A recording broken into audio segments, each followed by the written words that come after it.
दोस्तों, शिवरात्रि की आप सभी को बहुत बहुत शुभकामनाएं।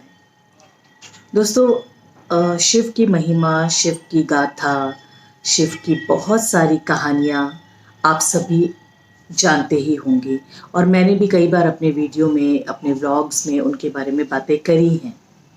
तो आज मैं आपको जो कहानी सुनाऊंगी वो कुछ अलग है।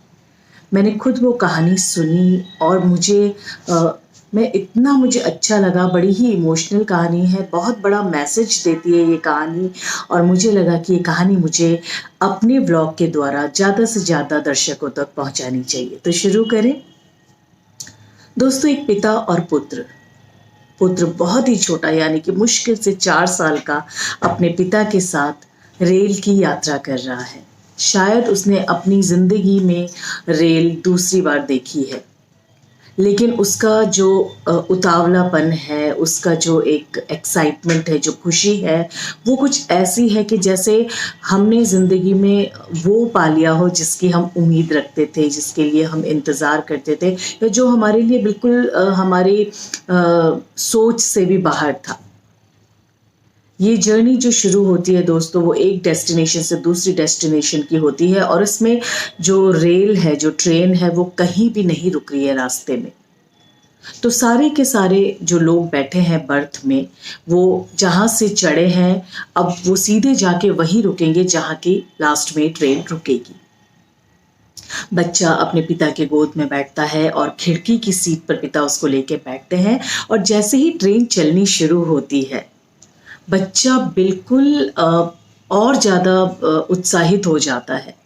कभी वो पापा से कहता है, पापा वो देखो रास्ता चल रहा है, पापा वो ट्रेन चल रही है, पापा ये, पापा वो हर चीज़ को पापा को एक्सप्लेन करता है। पापा की खुशी उससे भी 4 गुना ज़्यादा होती है। रेल के जो बाकी यात्री होते हैं, जो उनके अगल बगल बैठे होते हैं, कुछ समय तक इस चीज़ को बहुत इंजॉय करते हैं और उन्हें भी बच्चे की हर हरकत, बच्चे की हर एक्टिविटी बहुत आकर्षित कर रही होती है। उन्हें बहुत अच्छा लग रहा होता है सुन के। लेकिन यात्रा 4 घंटे की है दोस्तों, और 1-1.5 घंटे के बाद ही वो यात्री बच्चे की इस चुलबुलाहट से, इस उत्साहित जो उसका एक बिहेवियर है, उससे परेशान होने लग जाते हैं, लेकिन कुछ कहते नहीं हैं। पर एक महिला है जो बैठी हैं, वो शुरू में बहुत ज़्यादा पार्टिसिपेट भी करती हैं और बच्चे के बहुत सारे क्वेश्चंस के आंसर भी देती हैं। उन्हें सबसे ज़्यादा दिक्कत होने लगती है क्योंकि कहीं ना कहीं उन्हें तकलीफ हो रही है, उन्हें नींद आ रही है, वो थक चुकी है और अब उनको बच्चे का एक भी प्रश्न जो है ना गवारा नहीं है, मतलब वो नहीं सुन पा रही है। थोड़ी देर बाद बच्चा थक के खुद ही अपने पिता की गोद में चिपट के सो जाता है। पिता उसको थपकियां दे रहा है, प्यार कर रहा है और पिता बहुत इमोशनल हुआ है, पता नहीं किस सोच में, और सिर्फ खिड़की से बाहर देख रहा है। उस महिला को एक मौका मिलता है और वो सोचती है कि अपने दिल की बात इनसे कह दूं। वो कहती हैं, आप नाराज नहीं होंगे तो मैं आपसे कुछ कहना चाहती हूँ। वो कहते प्लीज कहिए। कहते आपको नहीं लगता आपको अपने बच्चे को डॉक्टर को दिखाना चाहिए? पिता नाराज होने की बजाय स्माइल देते हैं, खुश होते हैं और कहते हैं डॉक्टर के पास से तो आ रहा हूं। महिला थोड़ा चौंकती है, परेशान होती है कि शायद पिता को बुरा लग गया है।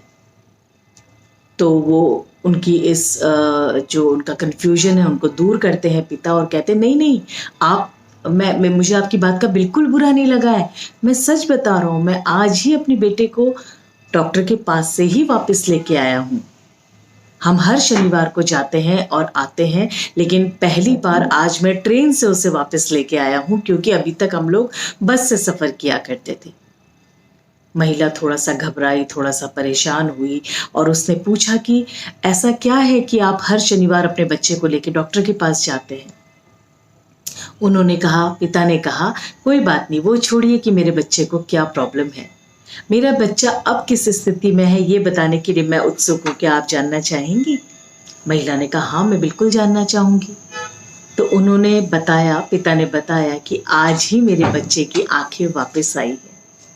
मेरा बच्चा देख नहीं पाता था, वो सब कुछ जानता था, वो बहुत इंटेलिजेंट बच्चा है, वो सब कुछ, उसकी दुनिया में सब कुछ बहुत अच्छा है, लेकिन उसको एक ऐसी बीमारी ने जकड़ा पैदा होने के कुछ ही महीनों बाद कि उसने देखना बंद कर दिया। लेकिन हमने हार नहीं मानी और ना ही मेरे बेटे ने हार मानी। हम इस 4 घंटे के सफ़र को हर शनिवार को डॉक्टर के पास जाते हैं और रविवार को हम वापस आते हैं, इस उम्मीद से कि कभी ना कभी मेरा बच्चा जो है देख पाएगा। और कल ही रात को जब मेरे बेटे की पट्टियां खुली तो हम सफल हुए, मेरे बेटे ने देखना शुरू किया। और आज जो उसका उत्साह आप देख पा रही हैं, जो उसका एक्साइटमेंट देख पा रही हैं, जो उसके प्रश्नों के उत्तर आप भी सुन रही हैं, वो सिर्फ और सिर्फ इसलिए है क्योंकि मेरा बेटा आज पहली बार इस दुनिया को देख रहा है और उसे अप्रिशिएट कर रहा है। दोस्तों, महिला की आंखें शर्म से झुक गई और उसे खुद पे बहुत नाराजगी हुई कि क्यों इतनी जल्दी मैं जजमेंटल हो गई, क्यों मैंने उस बच्चे को जज किया कि उसमें कोई बीमारी है। कहानी यही समाप्त होती है। तो दोस्तों, क्या समझ में आया आपको? इस कहानी से क्या सीख मिलती है? क्या होता है ना दोस्तों, जिंदगी में हम बहुत जल्दी जज करने लगते हैं सामने वाले को, स्थिति कोई भी हो। कभी हम उसके मोटापे पे उसे कटाक्ष करते हैं, कभी हम उसके हाइट पे उसे कटाक्ष करते हैं, कभी उसके उम्र पे, कभी उसके खाने की हैबिट्स पे। बहुत इजी होता है किसी को जज करना, किसी को उसकी कमी उसके मुंह पे बोल देना, बिना ये सोचे समझे कि उसका बैकग्राउंड क्या है, उसके पीछे की कहानी क्या है, क्या कारण है कि वो इस तरीके से बिहेव कर रहा है या वो इस तरीके का है। प्लीज़ बोलने से पहले 10 बार सोचें कि मेरे मुंह से जो अब शब्द निकलेंगे वो वापस तो नहीं आएंगे, लेकिन वो जिसको हम सुना रहे हैं, जिसको हम बोल रहे हैं, उसको कितना आघात पहुंचा सकते हैं। हर इंसान इस पिता की तरह पॉजिटिव नहीं होता है दोस्तों। कई लोग जूझ रहे होते हैं अपनी ज़िंदगी में बहुत सारी प्रॉब्लम से, और जब हम उन्हें उनकी प्रॉब्लम को और उसमें घी डालने का काम करते हैं तो ये उन्हें उनकी प्रॉब्लम्स को 10 गुना ज़्यादा बढ़ा देता है। इसलिए कोशिश करिए, अच्छा बोलिए, पॉजिटिव बोलिए और ऐसा बोलिए कि हम किसी की ज़िंदगी में खुशी ला पाने में सक्षम हों। आशा करती हूँ आपको ये कहानी पसंद आई होगी दोस्तों। फिर मिलूंगी आपसे बहुत जल्दी, तब तक के लिए नमस्कार। महाशिवरात्रि की शुभकामनाएं। जय बम बम भोले।